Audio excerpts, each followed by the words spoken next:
Hello guys, तो मैं आप लोग के सामने लेके आ गया हूँ हंटर एक्स हंटर का एक नया एपिसोड नंबर 87, जिसे मैं हिंदी में एक्सप्लेन करने वाला हूँ। तो जो लोग भी मेरे चैनल पर नए हैं तो प्लीज मेरे चैनल को सब्सक्राइब करें, बेल आइकन को भी प्रेस करें। मेरा इंस्टाग्राम पेज है तो उसे भी जाके फॉलो कर लीजिए, साथ ही साथ डिस्कॉर्ड में भी। तो वीडियो ज़्यादा लंबा ना खींचते हुए सीधे इंट्रो पे चलते, तो लेट्स स्टार्ट द इंट्रो।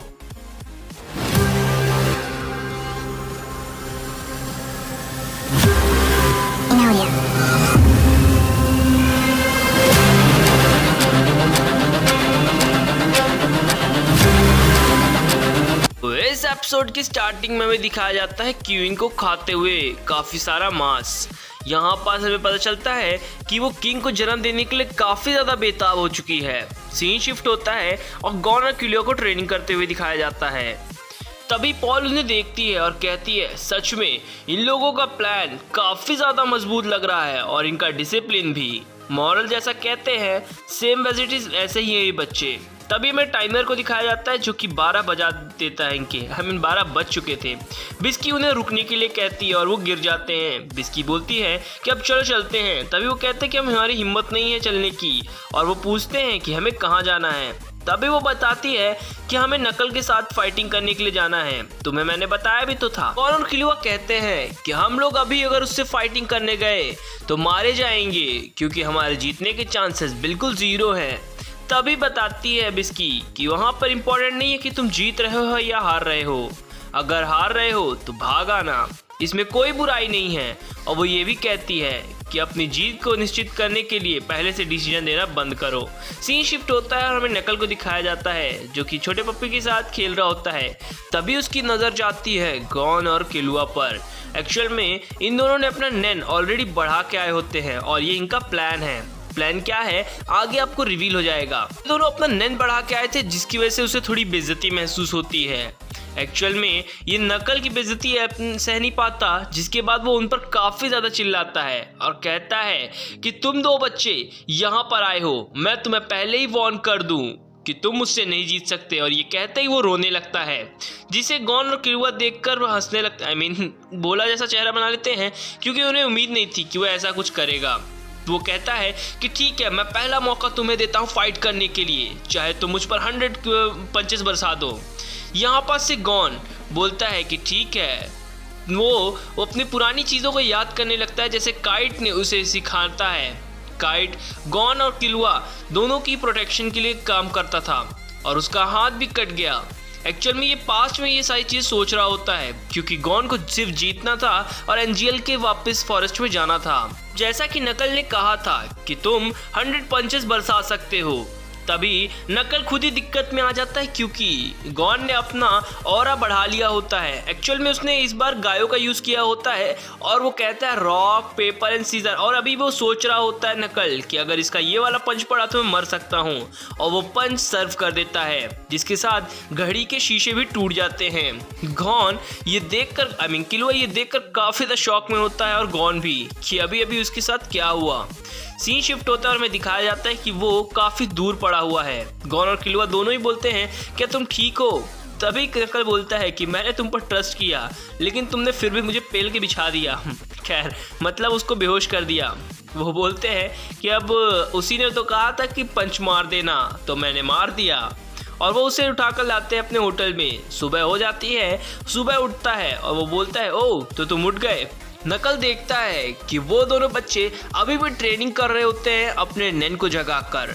इस बात से वो काफ़ी ज़्यादा शॉक में होता है। तभी वो उनसे एक क्वेश्चन करता है और कहता है कि अगर तुम क्यों बनना चाहते हो ये बीस्ट हंटर, तुम खुद को ही धीरे धीरे मार रहे हो, तुम्हें तो ये बात ऑलरेडी पता ही होगी। साथ ही साथ वो ये भी मेंशन करता है कि तुम दोनों काफ़ी अच्छे हंटर्स हो। वो कहता है कि तुम भी काफ़ी अच्छे हंटर हो, और वो कहता है कि मैंने तुम्हारे लिए एक पेट लेके आया हूँ, और वो छोटा सा पप्पी होता है। एक्चुअल में वो पप्पी ने, जब वो नकल बेहोश हुआ होता है तो उसे छोड़ता ही नहीं है। यहाँ पे मॉरल की स्टूडेंट नाइफ लेकर खड़ी होती कि वो कब उस पर हमला कर दे। शिफ्ट होता है और हमें दिखाया जाता है नकल को, और वो कहता है कि तुम मुझे कभी भी हरा नहीं सकते हो, और ये बात नामुमकिन है कि तुम मुझे हरा दो। और साथ ही साथ वो ये भी कहता है कि खाना काफ़ी ज़्यादा अच्छा बना है। सीन शिफ्ट होता है और ये बात सुनकर वो अपनी नाइफ नीचे कर लेती है। आम अपना नाइफ नीचे कर लेती है। खैर, सीन शिफ्ट होता है और हमें दिखाया जाता है उन सभी बग्स को जो कि इस बात से काफ़ी ज़्यादा शौक में होते हैं कि धुंध है और धुंध की वजह से उन्हें कुछ दिखाई नहीं देता।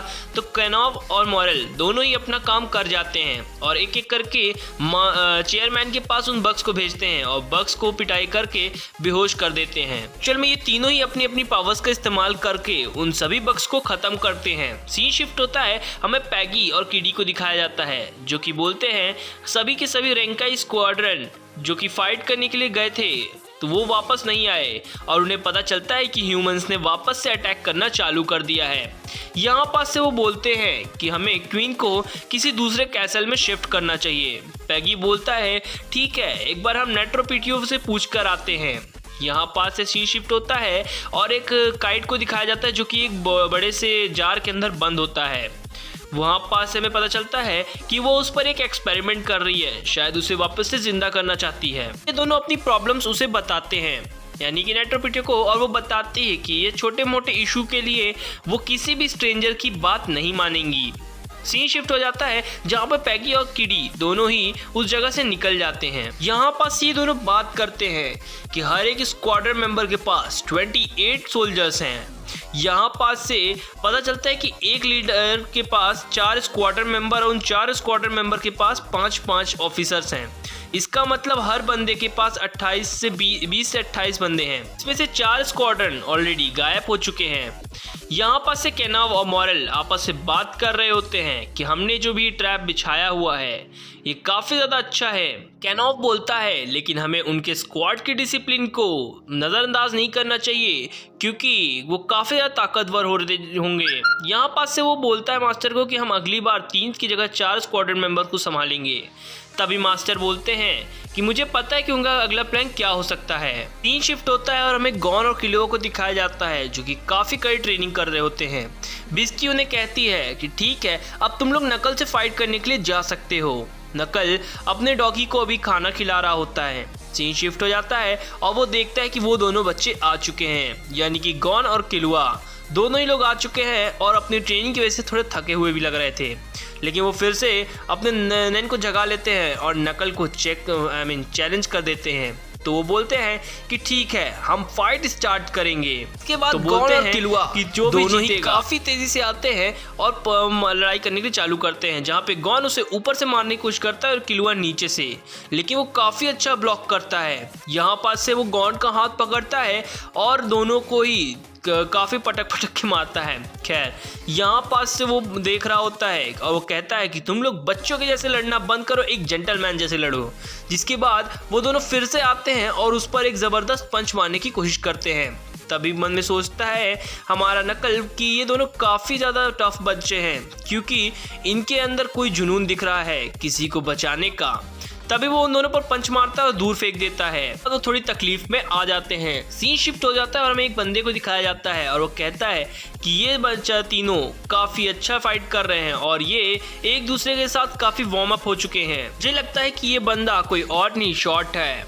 और वो ये भी कहता है कहीं ये गलती से कुछ ऐसा ना कह दे जो इसे नहीं कहना चाहिए। तभी वो कर्न और किलुआ बात करते हैं, कहते हैं कि जब तुम्हारा चांस आएगा और जब तुम छोड़ोगे तब मैं फाइट करूँगा। तो यहाँ पास उस बंदे की पूरी शक्ल दिखाई जाती है और जो कहता है कि इन्हें तो मैं ही हराऊंगा। तभी ये एपिसोड यहीं पर ख़त्म हो जाता है। मैं इसका अगला एपिसोड काफ़ी जल्दी लेके आऊँगा। तब तक के लिए good bye and sayonara. Thank you for watching my videos and subscribe my channel and follow me on insta with discord. Thank you.